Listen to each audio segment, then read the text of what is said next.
রাসূল সাল্লাল্লাহু আলাইহি ওয়াসাল্লাম গভীর নিদ্রায় ছিলেন। হঠাৎ তিনি এক আশ্চর্য স্বপ্ন দেখলেন। স্বপ্নে তিনি দেখলেন জিবরাইল আলাইহিস সালাম তার পাশে দাঁড়িয়ে আছেন আর তার হাতে একটি রেশমি রুমাল। রাসূল সাল্লাল্লাহু আলাইহি ওয়াসাল্লাম কৌতূহল ভরে জিজ্ঞেস করলেন, হে জিবরাইল, এটি কি? জিবরাইল আলাইহিস সালাম বললেন, ইয়া রাসূলাল্লাহ, আপনি খুলে দেখুন। আপনি খুলে দেখুন। নবীজি ধীরে ধীরে রুমালটি খুললেন।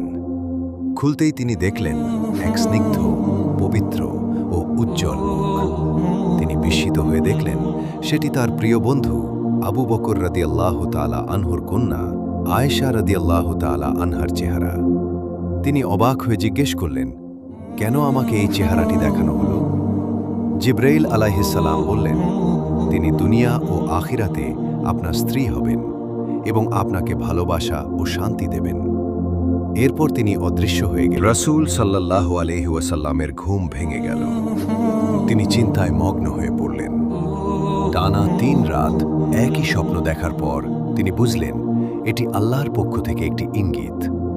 এরপর তিনি সিদ্ধান্ত নিলেন আবু বকর রাদিয়াল্লাহু তাআলা আনহুর সাথে কথা বলবেন। একদিন তিনি আবু বকরের ঘরে গেলেন। সেখানে তিনি দেখলেন ছোট্ট আয়েশা তার বান্ধবীদের সাথে খেলায় মগ্ন। নবীজি মুচকি হেসে তাকে জিজ্ঞেস করলেন, তোমার হাতে কি? আয়েশা বললেন, এটি আমার ঘোড়া। নবীজি হাসতে হাসতে বললেন, কিন্তু এর তো পাখা আছে। আয়েশা বললেন, আপনি কি জানেন না নবী সুলাইমান আলাইহিস সালামের ঘোড়ারও পাখা ছিল? তার বুদ্ধিমত্তা ও সরলতা নবীজিকে আনন্দিত করল।